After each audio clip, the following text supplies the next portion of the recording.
That morning felt just like any other. Sunlight streamed lazily through the kitchen window, and I was humming without even realizing it while stirring sugar into my coffee. The smell of fresh brew filled the room, comforting and familiar. Then I heard Marcia's footsteps. Something about the way she walked, hesitant, almost dragging, made me glance up. She cleared her throat, her voice carrying a nervous little tremor as she spoke. "Oh, Mrs. Sarah, the young woman from yesterday left an earring on your bed. I placed it on the nightstand for you." Her words sliced through me like a shard of glass. My hand slipped, and the spoon clattered against the cup, splashing a few drops of coffee onto the counter. For a moment, I just stood there frozen, my pulse roaring in my ears. Did I hear her right? An earring? On my bed? Left by some young woman? My stomach twisted so violently it felt like the floor had shifted under me. I forced myself to look at her, my eyes narrowing ever so slightly. My voice, when it finally came out, was calm. Too calm, the kind of calm that masks fire. "Young woman from yesterday? Marcia. What young woman?" The question came out like a test, as though I wanted to trap her in her own words. Inside, though, I already felt something breaking. Marcia's face drained of color. Her hands fumbled with the rag she was holding, twisting it as though she could wring the tension out of the air. I'm sorry," she stammered, her eyes darting nervously toward the floor. "I thought you already knew." That apology only made my heart pound harder, because if she thought I knew, then it meant this wasn't just some slip. It was real. I swallowed back the lump rising in my throat. Every instinct screamed at me to demand answers, to shout, to let the hurt burst out in a flood. But instead, I smiled. A smile so brittle it could shatter at any second. I thanked her with a voice steadier than I felt, though my hands trembled as I set the spoon down. She looked relieved, almost grateful, as if I'd given her permission to pretend nothing had happened. But inside me? My chest burned, my mind spinning so fast it made me dizzy. Coffee no longer smelled like comfort. It smelled bitter, suffocating. I gripped the edge of the counter to steady myself, feeling my nails bite into the wood. If there was an earring on my bed, then something was already unraveling in my marriage. And I wasn't sure yet if I wanted to pull at that thread, or if I had the strength not to. As soon as Marcia turned back to her work, I stayed rooted in place, staring blankly at the coffee cup like it could give me answers. The sound of the spoon settling inside the cup echoed louder than it should have, like a reminder of how easily everything can slip. My chest felt tight, each breath shallow, my mind replaying her words over and over. The young woman from yesterday. Who was she? How long had this been going on? I tried to steady myself, running through the last few weeks in my head. Ted's late nights, his vague explanations, the way he'd been more distracted than usual. Had I brushed it all off too easily? Had I been too trusting? The questions churned like poison in my stomach. And suddenly, the house I once considered my safe space felt like unfamiliar ground. Still, I forced myself to carry on, to move my body through the motions as if nothing had cracked. But every step felt heavy, deliberate, like I was pretending to walk in shoes that no longer fit. The earring was waiting upstairs, sitting on my nightstand like a silent accusation. And though I hadn't yet seen it, I already knew it would change everything. I walked upstairs with lead in my legs, each step louder in my head than the last. When I opened the bedroom door, my eyes locked instantly on the nightstand. And there it was, a delicate golden earring, catching the light as though mocking me. My stomach dropped. It wasn't mine. I'd never worn anything like it.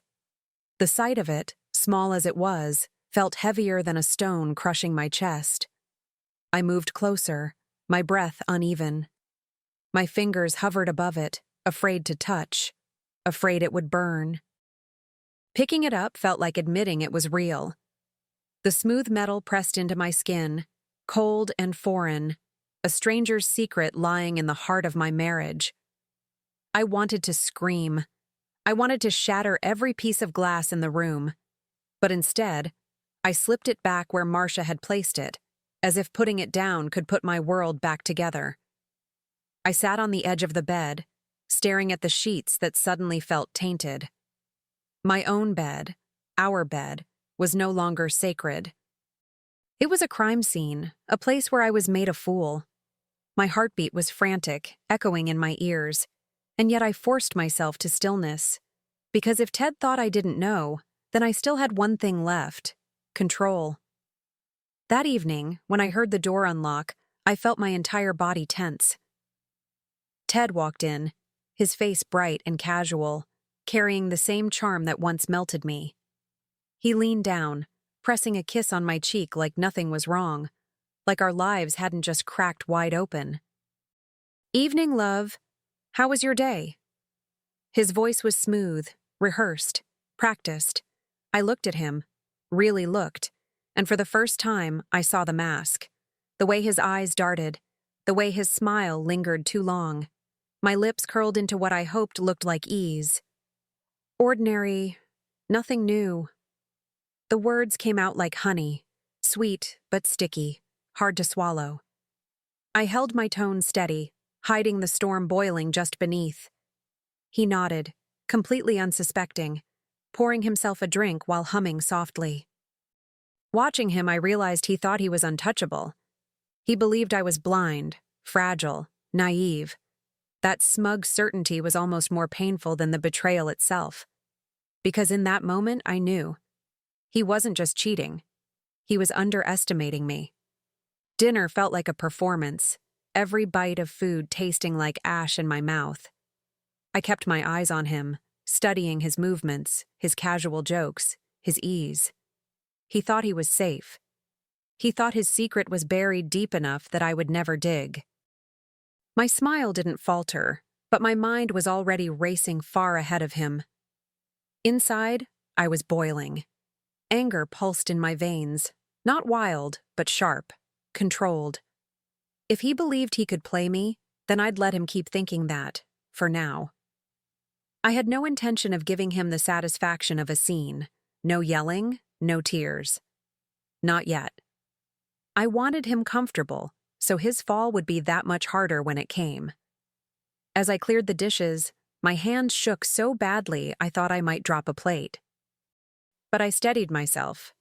I told him good night with a soft smile, and as he drifted into sleep beside me, I stared into the dark.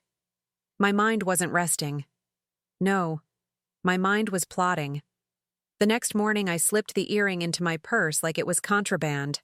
My hands shook as I dialed a number I hadn't used in months. An old friend, a jeweler I trusted.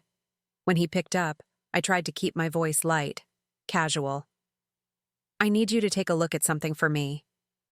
My chest tightened as I placed the little piece of gold on his counter, praying it wouldn't scream the truth I already feared. He lifted it delicately, adjusting his glasses. "Beautiful piece," he murmured, turning it in the light. "Very recent, bought last week. Not cheap either. Came as a pair. I sold it to a woman named Julia." The name landed like a punch. Julia. My stomach flipped, and I had to grip the counter to keep steady. I knew that name. Ted had mentioned it once, offhand, as if she were nobody. I forced a smile, thanked him, and tucked the earring away before he could ask questions. My heart was racing so hard it felt like it might tear through my ribs. Julia. Suddenly, everything was sharper. His late nights, his excuses, his distracted laughs. He hadn't even been careful. And worse, he thought I wouldn't notice. That evening, I set the table for dinner as usual, the routine almost mechanical. Ted walked in, loosened his tie, kissed my cheek, and sat down, humming like nothing was wrong. "Friday, I'll be late. Client dinner," he said, casual, dismissive. His fork clinked against his plate, and I just nodded, folding my napkin neatly in my lap. Of course, I replied smoothly. My voice didn't tremble. Work comes first. I even smiled, like a wife who understood, like a woman who trusted. But inside, my stomach burned with a quiet fire. I thought about Julia, about the earring, about the way his arrogance dripped from every word. He had no idea the walls were closing in. I studied him over the candlelight, every detail suddenly magnified. The way he avoided my gaze for just a second too long. The way his hands fidgeted when I asked harmless questions. He didn't know I was watching. He didn't know I was listening. And he certainly didn't know I was planning. That night, lying in bed beside him, I kept my breathing slow and steady, pretending to sleep. But in my mind, the pieces were rearranging into something dangerous. If Julia was bold enough to leave an earring behind, she wouldn't be hiding for long. And if Ted was arrogant enough to think I'd never find out, then I had the upper hand already. Revenge wasn't just a thought anymore. It was taking shape, step by step. I could feel it building, icy and deliberate, like a current pulling me forward. There was no going back now. He had chosen his secret. I was choosing my silence, for the moment. But silence in my hands would become a weapon. As the night deepened, I turned onto my side, my back to him. I whispered one word to myself, barely audible, like a vow. Friday. He stirred in his sleep, unaware. And in that darkness, I promised myself, his downfall would begin the moment he thought he was safest. Friday arrived, and my hands were steady in a way that surprised even me. I wasn't the trembling woman in the kitchen anymore. I was a strategist, setting the stage for the truth to expose itself. I asked Marcia to stay late, her eyes wide when I explained what I needed. Set the table like before, I told her. Wine glasses, candles, everything as though I were out. She didn't ask questions, but I could see the sympathy in her gaze. As she arranged the scene, I slipped quietly into the guest room, my phone clutched tightly in my hand. The house felt different, charged, almost electric, as though the walls themselves knew a reckoning was coming. My breathing slowed, every sense heightened.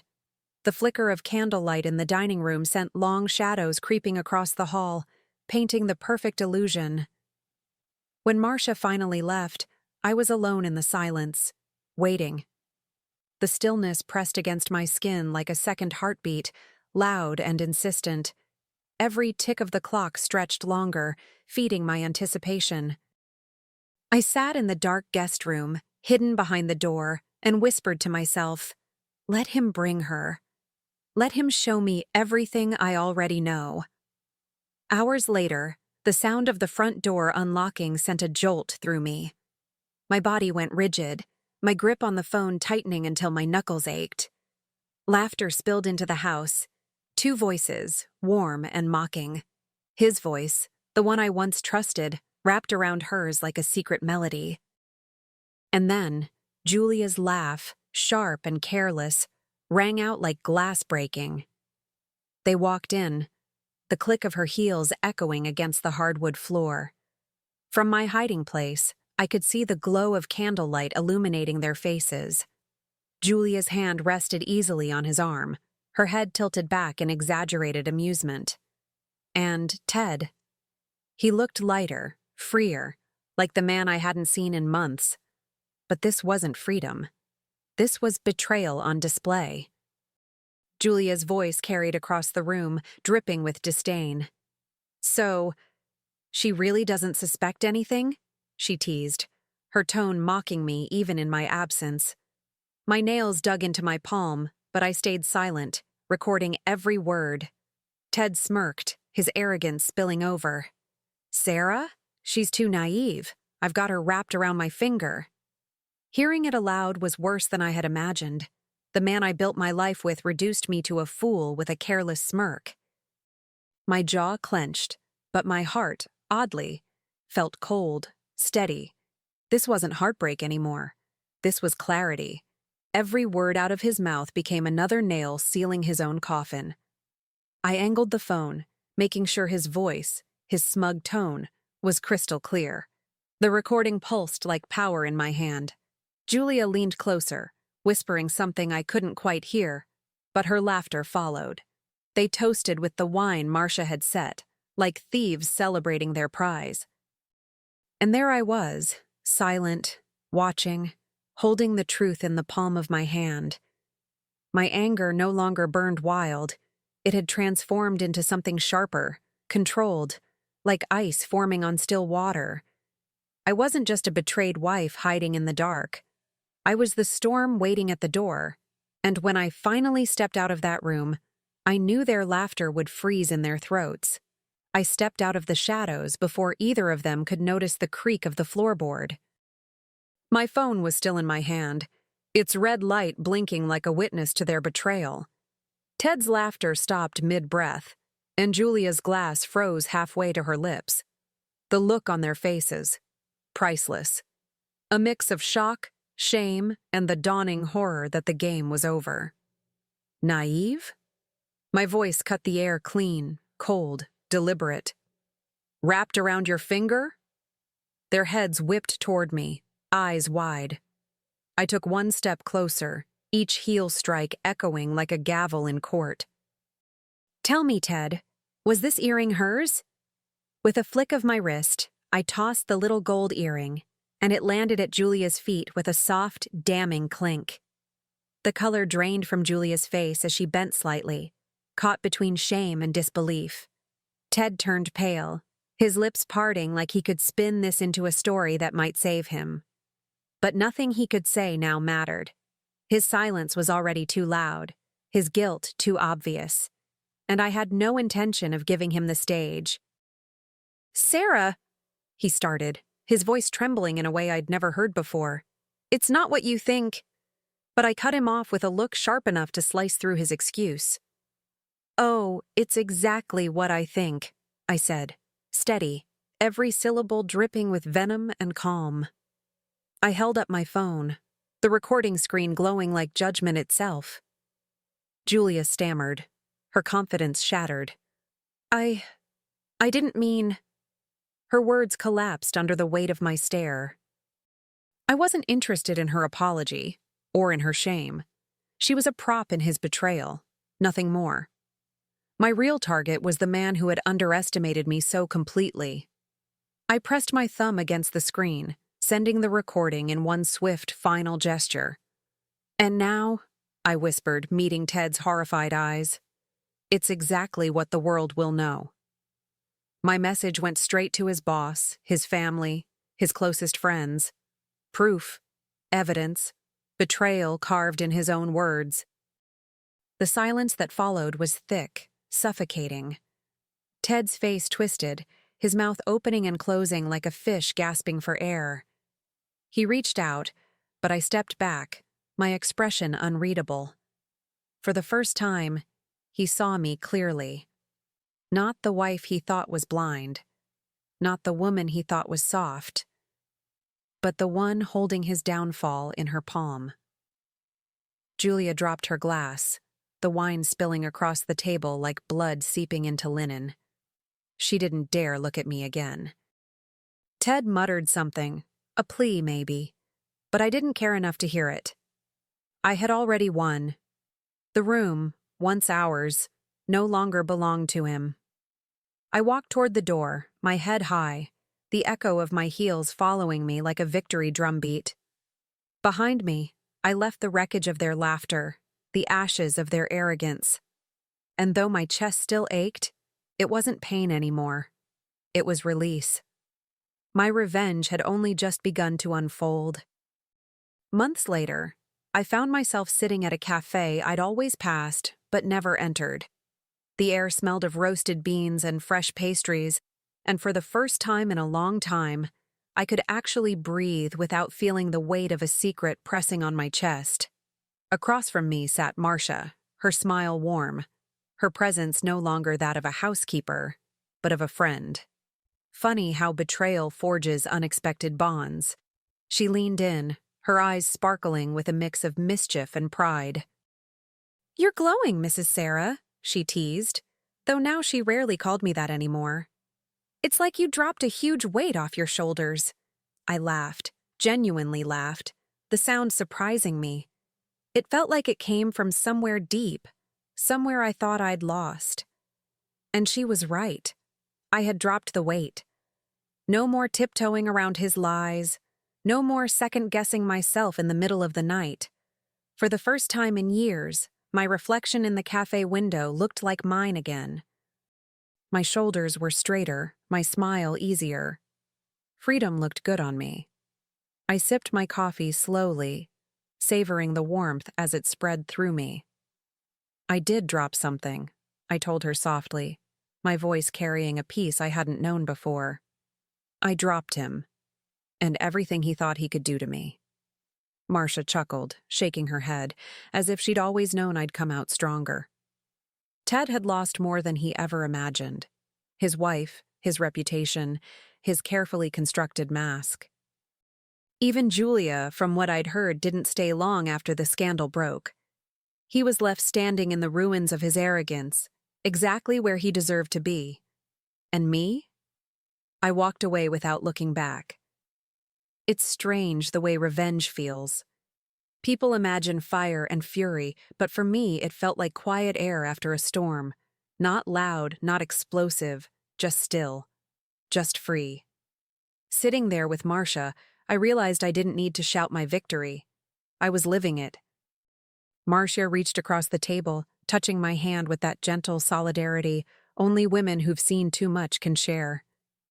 You turned pain into power, she said softly, almost as if she didn't mean for me to hear it. But I did, and it landed in me like truth. I smiled, lifting my cup in a small toast. Ted lost his wife, his reputation, and even his mistress's respect. All because of one careless earring. I let the words linger in the air, not bitter, not angry, just factual. A reminder of how fragile arrogance can be when it underestimates the wrong woman. As I took another sip, the world outside felt brighter, alive with possibilities. I was no longer the woman clutching at a spoon in the kitchen, trembling at a truth too heavy to hold. I was someone new, lighter, freer, and finally in control of my own story. And this time, the story was mine to write.